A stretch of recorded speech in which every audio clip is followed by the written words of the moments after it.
Got somebody who knows what we're holding, folks. That's exciting. I've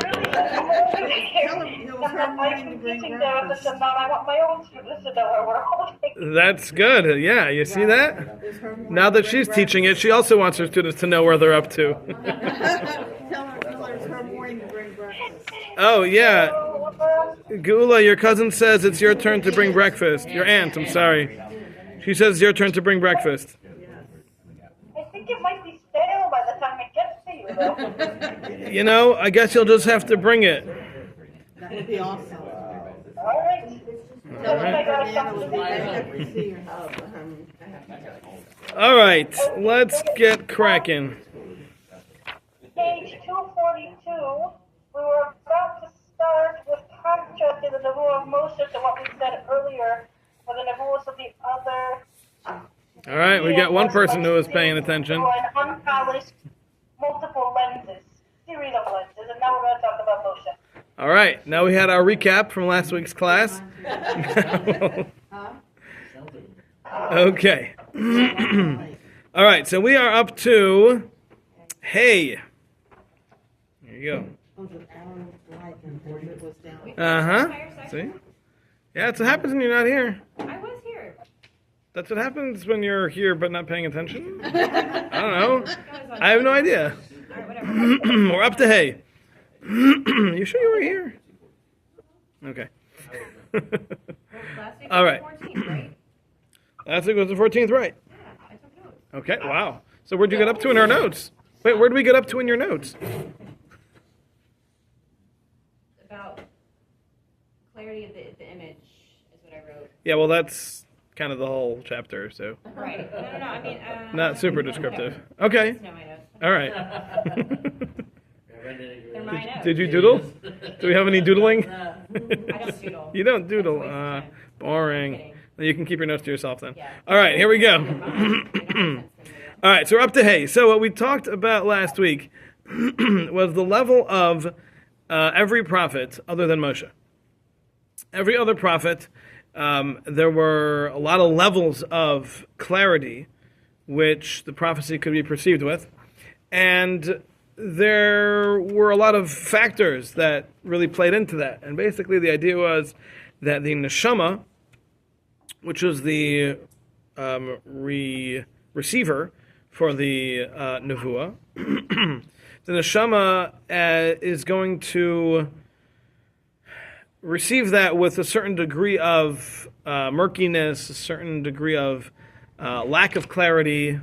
Right? Last week we invented the word unclarity, and that unclarity comes because of the underdevelopment of the neshama in the ways of nevuah. In order for the neshama to be properly attuned, to have the clarity of nevuah, it has to be worked on. It's something that's a process that requires a lot of developing and growing and purification in order for the neshama to get to the point that there is clarity. Until then, every step of the way, it can get more and more clear, but it won't have the real clarity until you've made real progress. So the Nevi'im, over the years, had different levels of Nevuah, and the degree of clarity with which it came through was based on the level of their neshama. Now, the wording that our sages use is the aspaklaria, which either means a mirror or a lens. But either way, there are multiple... A screen? I think aspaklaria is glass, so I don't know how that could be a screen. Frosted glass? What do they use? Yeah, even in modern Hebrew, it's not used to mean a screen. In modern Hebrew, it's not used to mean a screen either. So there. Okay. Now that it's all organized back It's a there. masach. A masach is a screen, that's right. Okay, so the idea here is that when you look at something through a mirror or a series of mirrors, you're going to have a little bit of distortion.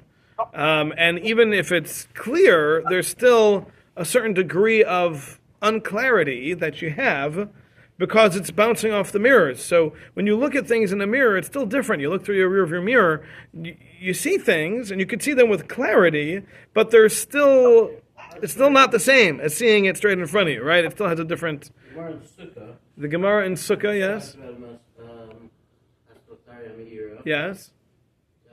Translates the art scroll. He translates it as a opaque screen. An opaque screen, according to Art Scroll. Wow. Okay. All right. Clear screen. So mistakli, Aspaklaria Meira is a clear screen. Yeah. And if it's not Meira, then it's an opaque screen. That's how art scroll. Interesting. Okay, I don't know where they got that word from. I believe aspaklaria is related to the word for seeing, which a screen wouldn't really fit that. Something glass would fit that. But okay, whatever it is. So, and the same thing would be with lenses. Obviously, the more lenses you look through, the greater your chances of distortion are. So the vision of your standard Navi was through what's called an aspaklaria she'eina me'ira. It was an unclear lens or mirror. So not only are there series of mirrors or lenses, but there's also the degree of clarity within each of those. So you could have a mirror that's, crystal clear, nice and clean and unbroken, and then you could have a mirror that's a little fuzzy. You could have a mirror that's a little bit bent, so that the picture gets distorted. They have those museums, the wavy ones and the fat ones, and right, they have all those. Right, so there's a degree of distortion that's possible with different types of mirrors, and the same is true of lenses. Obviously, you ever tried using a telescope without knowing how, you'll know exactly what I'm saying, right? So. Or putting on someone else's glasses, right? So the concept is very clear. No pun intended. But that was bad news. Okay, gotta stay away from that. So that's with your standard Navi. So again, there's different levels of clarity that are dependent on the number of lenses or mirrors, and there's also different levels of clarity based on the actual clarity of that lens or mirror, or those lenses and mirrors. So there's a lot of different levels that will exist between all the different Nevi'im and all of their different stages in life and levels of purity of their souls, which will again equate to the varying levels of clarity of their prophecies. Okay? So this is what we discussed previously. Remember, this is all the neshama itself, right? Because the message is coming in, the transmitter, right, is Hashem, and the receiver is the neshama. So this is not something that's being sensed by the mind, by the human brain. It's being sensed by the neshama. This is a spiritual experience. It's not like a thought that is a product of your mind. This is a nevuah, which is a product of your neshama, or received and perceived by your neshama. So the level of the neshama will be directly related to the level of clarity with which the Navi sees his prophecy, or her prophecy. Okay? We're good? All right. So let's continue. Hey. However, Nevu'ah shel Moshe Rabbeinu olav hashalom, the Nevuah, the prophecy of Moshe Rabbeinu, he b'derech yoser elyon mikol zeh, is in a different way that is greater, higher than this whole discussion that we've mentioned until now. V'hu, and this is, l'rishaina, firstly, shlei hayat tzarech lotzeis mechushav v'hargashaisav v'lei lachalaim klal, did not need to leave any of his physical senses or feeling or any of that, and not in any form of dream. Elohaisa nevuah magaslai, rather the prophecy would come to him while he was in his regular state. Okay, so we mentioned that every other prophet had to go into a kind of trance in which they were not sensing their physical senses, they were not thinking with their physical brain, and the experience was out of body, essentially, because it wasn't related to their body. They had to be disconnected from their physicality in order to receive this transmission. Geula, I'm just going to mute you if that's okay, because I'm getting some feedback here, if that's all right. Okay. Sorry I didn't wait for your answer. Okay. So this was not necessary for Moshe. Why? Well, let's just see. Continue. And this is what the pasuk says about him. Pe'al pe'al daber bai. Hashem says, "I speak to him mouth to mouth." So there was no need for any kind of cessation of physicality for Moshe, because Moshe had elevated his physical self to such a degree that there was no need to separate from it in order to receive prophecy. He had already elevated his body to such a spiritual state that he could receive prophecy even while fully in that state of his regular day-to-day waking hours, because that elevation was so high that the spirituality was able to pass freely through whatever physicality he did have. We find this idea also that Moshe was able to go up onto the mountain and stay there for 40 days. How'd that happen? No food, no water, right? How's he surviving up there for all that time? The answer is that his physical body was so spiritual that it was nourished by the spirituality of being up there with Hashem. Yes? What I don't understand is that you stress this idea of mentorship, and everybody has their Rebbe, and the danger of acting without a Rebbe. Mm-hmm. And here's somebody who grew up in Egypt, in the prince, and then the king's home. How did he? What? How did he get his prophecy? Yeah, it's a good question. So I don't know for certain, but what I think is that when he had his first encounter with prophecy, which was at the burning bush, he had a conversation there for a week with Hashem. They were there for a week. My guess is that all of his skills that were necessary were developed during that time. And then he continued to develop on his own, following the ways of Hashem, which were, at that point self-explanatory to him. And he was able to develop himself to the point that he didn't need anyone to teach him anything. That's my guess. But I don't know that. I haven't seen that yet. So there really isn't anything written about his ability to see prophecy or whatever else until that moment. In other words, I don't know at what point, even with other Nevi'im, when if there's a certain age or time frame where they start to become more aware. So we find a few episodes in which people have their first prophecy. Mm-hmm. So Shmuel, the Torah writes clearly about his encounter with prophecy. He didn't know what it was initially. He thought it was his teacher calling him, Eli HaKohen. Right. And it wasn't until the third time that Eli told him, oh, that's not me calling you. You're not just hearing things. Let me teach you how this works. And that's when he started that process. With Moshe, his first prophecy was at the burning bush. Right. So he went and didn't know what it was. He just said, let me go see what's going on. Because he didn't recognize it for what it was. So that, again, we see the beginning of the process. So there are some times where we're told what the beginning of that process of becoming a prophet is.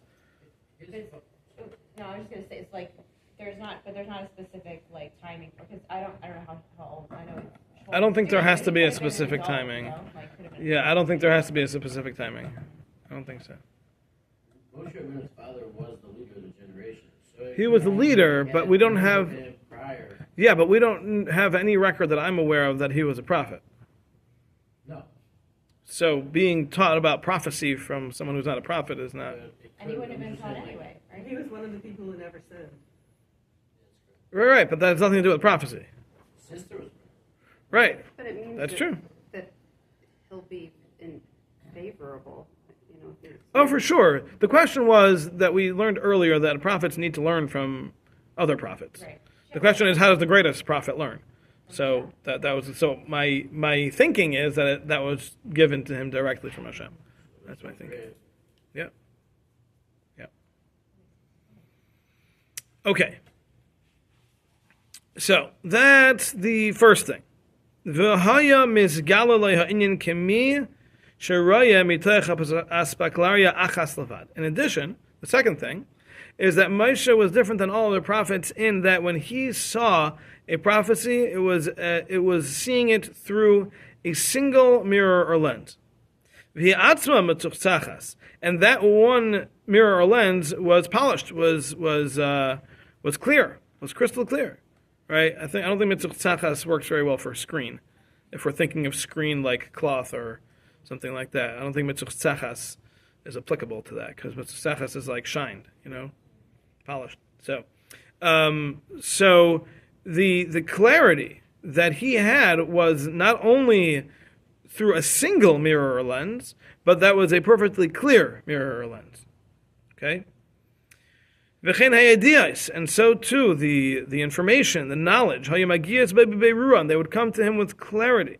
V'lo yadechidos, not through riddles, like we had mentioned earlier, that the other prophets got their prophecies through riddles, through images that needed to be interpreted and understood, and all of that. None of that was true for Moshe. He just got the message exactly the way it needs to be done. V'hushanemar, as the pasuk itself says, umarev v'loi b'chidos, that he saw with a vision and not through riddles. So what are those two things? So the first one is that he saw without the multiple lenses or mirrors and without any unclarity due to those lenses or mirrors, and also not b'chidos, not with riddles, not with anything that needs interpreting, but it was clear from the first moment exactly what message was being conveyed to him.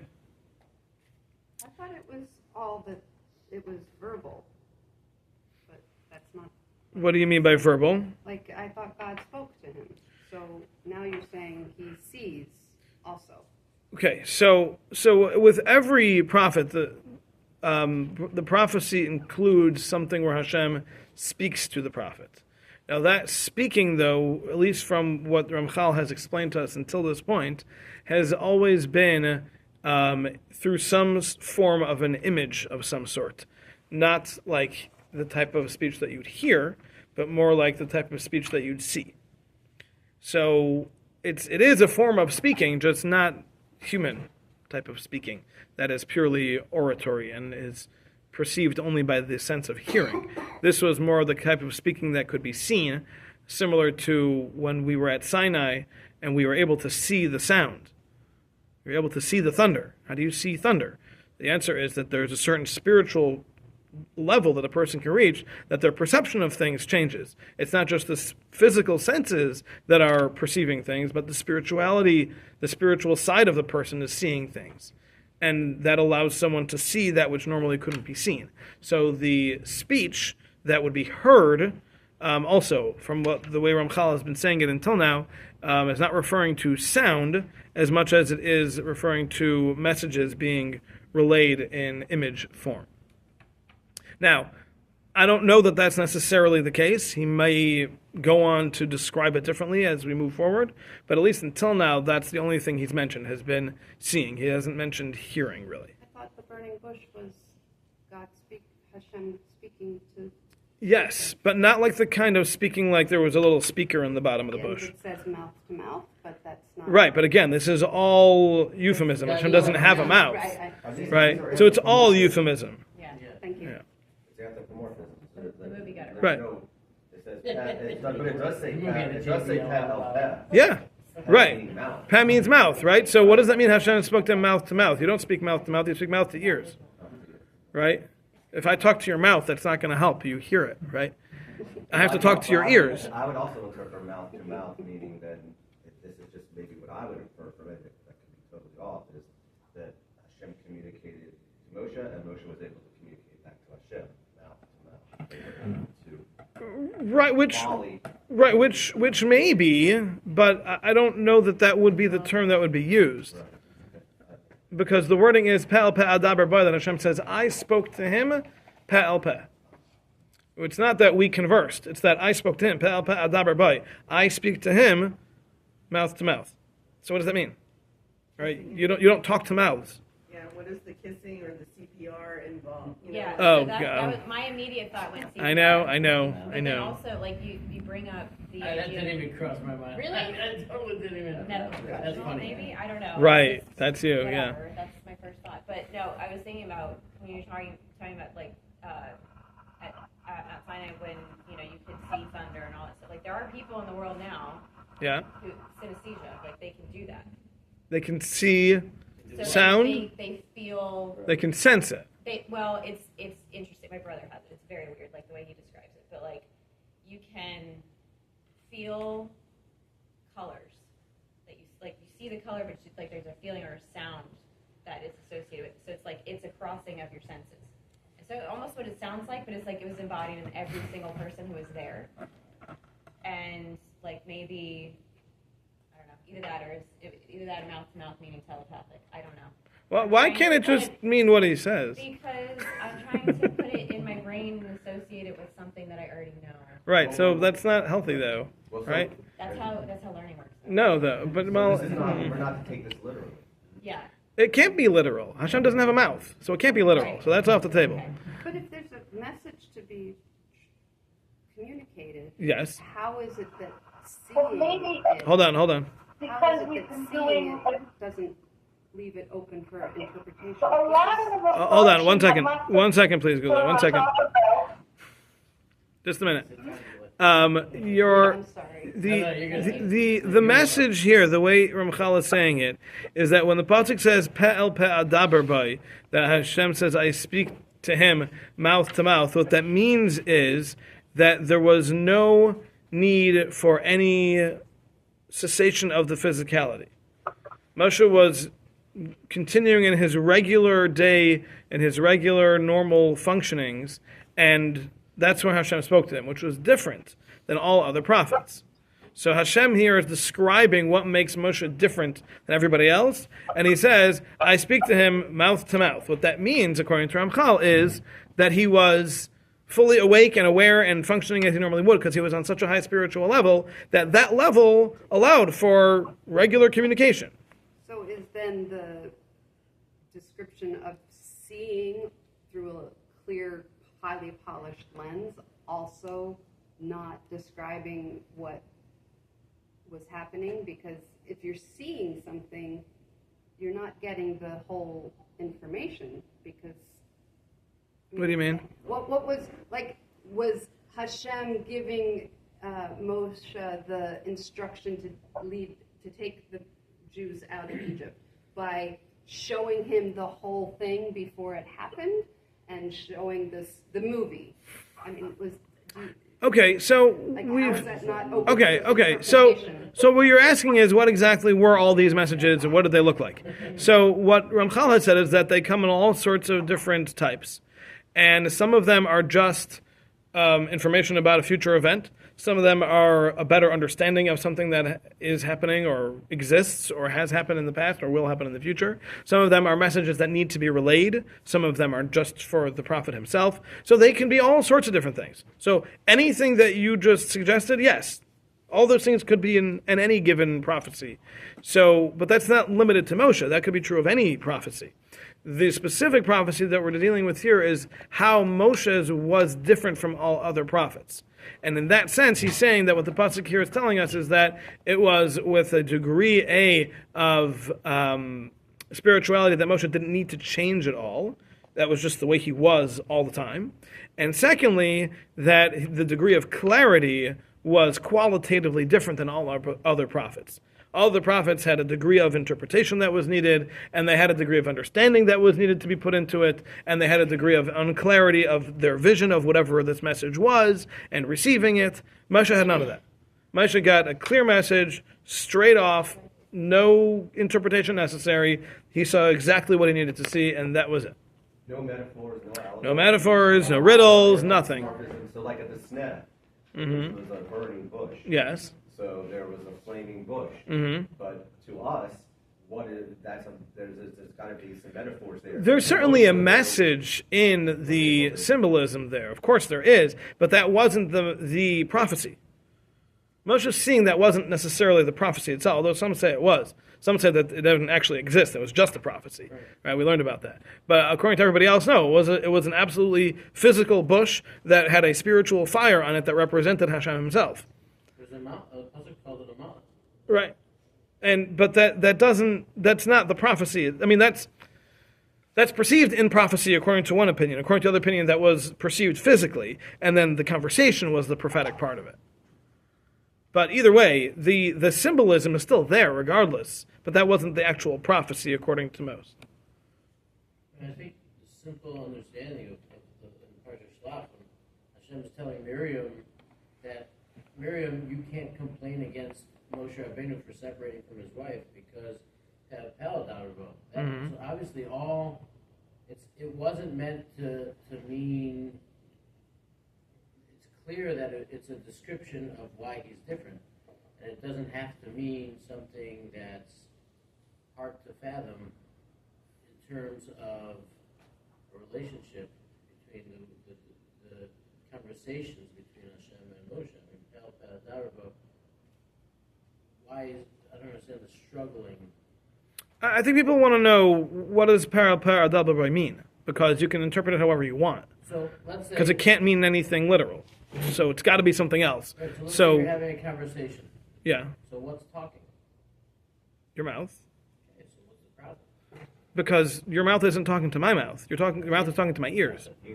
It is talking to you, because ultimately what's moving is the mouth. So Yours, not mine, though. mouth, And if you mouth, couldn't hear, you mouth. can Right, but again, it's a one direction. Pel adaber bay. Hashem says, I'm talking to him, mouth to mouth. Not we Because converse. we can talk back. No, but that's not what pel daber bay would be. That should be pel ta anu medabrim. We speak mouth to mouth. You don't want to equate. Well, then you don't want to say mouth to mouth either. That's also equating. Right? So there's obviously more to it. So everyone's going to interpret it how they want to, and I don't care. That's fine. But we're here to learn Ramchal. What Ramchal is saying is that, at least for our purposes, what this pasuk means is that Moshe was in his fully awake, normal state when Hashem conversed with him. There in Sukkah, I pulled it up. He says, "Asklaklaria means a mechitza, shechotzetzes b'neihem l'shchina." Okay, So, that's fine. yeah, what I'm saying is that a simple understanding of Peh means there's nothing in between. There is, though. Not for Moshe. Even for Moshe. He says there was aspaklaria achas levad. There's one aspaklaria. So even Moshe, who was the greatest of all prophets, still had to see through one aspaklaria. So it's not that there were none, which is the next point I was going to get to if we ever finish this one. But there was still one, even for Moshe. There was still one. Okay, Geula, what were you asking or trying to say? She's on mute. No, she's not. Go ahead. So what I was going to say was I think that Unculus translates Pel as panim al panim. That's it. It was some sort of fully conscious face to face. That's all. Oh, okay. All right. So apparently Targum Unculus, who translates the Torah, he translates it as, at least from what Gula remembers, as panim al panim, face to face. Which would be like a face-to-face kind of conversation, which So that you can fit it into whatever you want. Yes. Yeah. Okay. All right. Are we good here? All right. So, so yeah, the next thing I just did want to point out is like we just did, that even for Moshe, there still had to be a single lens, meaning even the greatest human being on the highest level, who is qualitatively different and far from any other human being in history, even he still could not see Hashem directly. Even that is not possible in that case. This So, is like the Gemara Brachos, that what? that Hashem only showed Moshe Rabbeinu his back of the throne, aka the Gemara says that he doesn't ever show him the future, he'll only make it clear all the events. I don't want to say that, because that's a specific type of prophecy. Certainly Moshe was given certain prophecies about the future, plenty of times. But it's not Hashem's, not a clarity. this is talking about every time they had a conversation, this is describing it. So you could hear and understand him clearly. Right. So I'm saying You can see the it. screen would be a level of not just clarity, but a level of understanding the necessity for such a thing, I guess. Not, I mean, to some extent. I mean, as we've said, there's a degree of interpretation that's necessary, and the more obscure and riddled the message is, the harder it is to put all that together and understand it. So Moshe didn't have to do any of that. Moshe had to just clear our message. No interpretation necessary. But that seems to be somewhat, but not fully, related to the degree of clarity of the aspaklaria, or how many aspaklarias there were. Those might be connected, they might not be.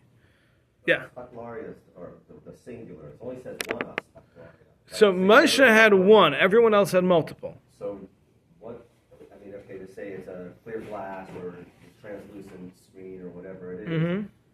what the Ramchal or the Mepharshim talk about what that exactly was? Was it spheres? Was it because we also talked Can I about just say something? what was Just a second. Aspaklaria? What is an aspaklaria? Okay, so aspaklaria, as we said, is that there has to be a degree of filtering between the person's neshama and Hashem. There can't be a direct seeing of Hashem. It's not possible. It's not possible for anything in this realm to be able to have that degree of vision, so to speak. So there has to be something in between that relates the message, that relates the picture, that relates whatever it is from point A to point B. There's got to be something in between there to filter. It seems to just be the neshama. It seems that the neshama itself acts as a filter. In other words, every person's neshama, based on their level of development of their neshama, will have a different level of clarity. So that means that the neshama itself is really the filter. So I don't think it needs to be anything outside of the neshama. I think it is the neshama itself. And that every neshama does create a certain degree of filtering. It's just a question of how much, depending on how clear that neshama is, essentially, or how pure. And obviously with Moshe, his level of, he was at the top tier of finiteness. Yes. On the border of, if I could talk like this, on the border of infinity. Yes. He was the closest you could be to infinity. Right. While maintaining his finiteness. Yes. Well, somewhat maintaining it. Somewhat. Yeah. Why is the infinity within why is that what you just said was the infinity Rabbi, my husband looked up the Chumash where it says about it, and it's not talking about fun. It said, He was at the apex you of tell him finiteness. what you saw? And the closest thing you could be to infinity while maintaining your finiteness. Just uses the root of the law several times. The finish between finite and infinity. It's not even So what does it say when it says Pel Peh? right on the precipice or the cusp of infinity. So how does it translate Pel Peh? That which speaks to that which speaks. That's who? That's Unkelos? Yeah, Imlala. Oh. Somewhere, I just wanted Oh, to okay. see what Okay. that I wasn't correct. Okay. All right. That's good. Thank you. Okay. Sorry. All right. So apparently it does not say face to face. It says that which speaks to that which speaks. So which is more Pel Peh. Yes. Can we go back to sleep? Yes. At the end of Dalit. Now he's sleep talking and he's admitted it. It furthermore only comes to a dream. Yes. So that statement makes it sound like every other prophet was hearing, like the example you gave of Samuel. Is he asleep? How is he hearing? What does he mean? Is it only comes to a dream? Okay, so what we learned about that time was that for every other prophet, they had to go into a dreamlike state in order to receive prophecy. They couldn't be connected to their physical senses or their physical mind even. They had to be detached from that. So they went into kind of a trance in which they were completely separated from their physicality. They got this message, and then they woke up, and their mind had to now interpret it. So when Samuel got that message the first two times, was he in that trance? Yeah. He Yes. But he didn't know that. He did not recognize that. Correct. Okay. Correct. Okay. Okay. Oh gosh. Oh well. All right. I was kind of hoping to finish up this week, but all right, we'll finish up next time. Okay, so V'ulam.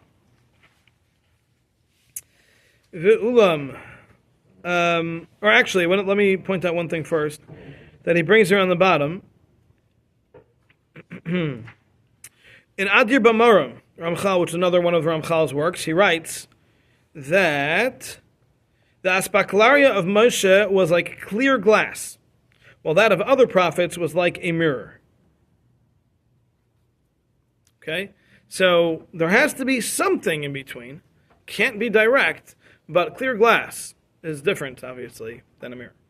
But that's the difference, the way Ramchal writes it in another one of his books. Okay.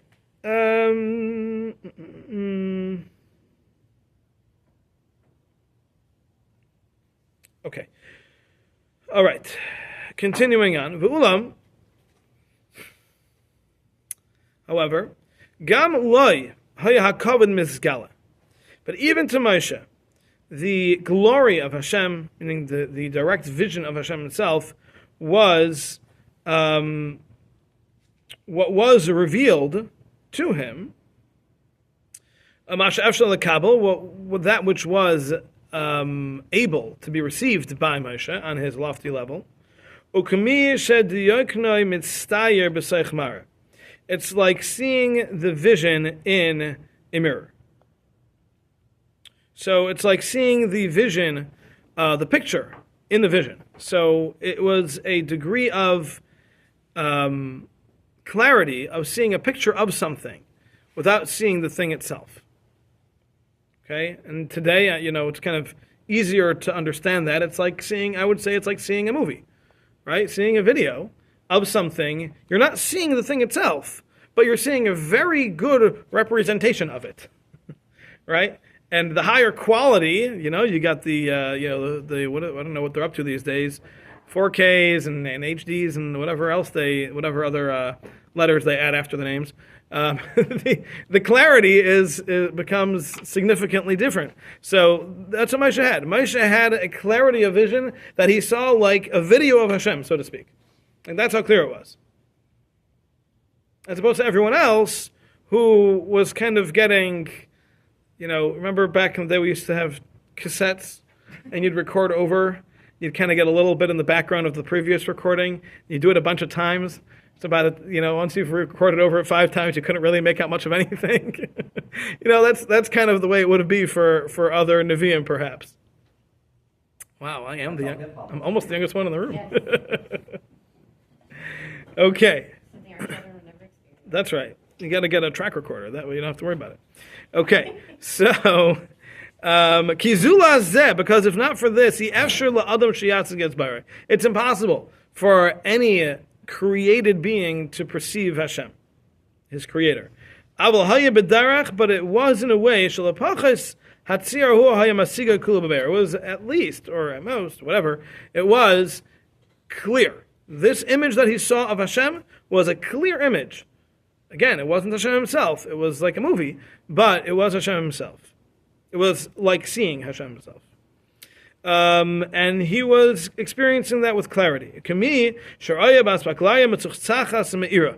Like someone who sees through a glass or a lens or a mirror that is shined and bright. That there's no limitation in what he sees. And this is what the pasuk means when it says, "Utemunas Hashem yabit," that Moshe sees the image of Hashem. Ki oisei hatzir, because that form, hamitzayer shehu temuna, which is being formed, and that is the temuna, that is the picture of Hashem. Hayamabit oisei yafa yafa. He was able to see it very well, very clearly. Masha einam kain shar neviim, which was not true for all other prophets. Because even if they were to see that same picture, they wouldn't get it. They wouldn't perceive it with clarity. And through this image that he would see, he would understand things in a very clear and lofty way, more so than all other prophets, as we mentioned. All right. Have a wonderful day, everybody. We'll stop here. And let's see. Next week, regular. Yeah, we should be good next week. All right. Have a wonderful day, everybody. What? Wow. I'm smelling donuts for next week in honor of the birthday. And happy anniversary. Happy anniversary to the Grecos. 7 years strong.